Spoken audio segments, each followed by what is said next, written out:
Got friends and family debt? You're not the only one. Stats say that friends and family debt is almost $200 billion outstanding, which means that you probably have someone who owes you money. Now, we all hate to hear those dreadful words. Hey, can you lend me some money?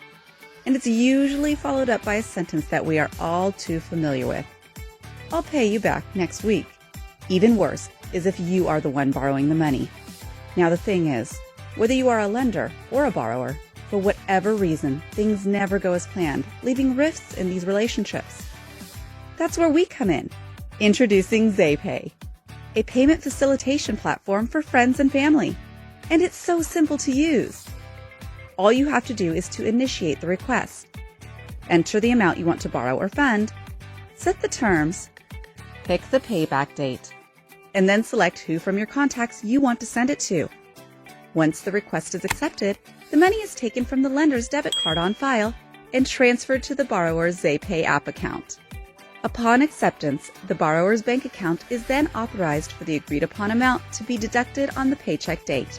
No more awkward conversations about borrowing money or getting your money back.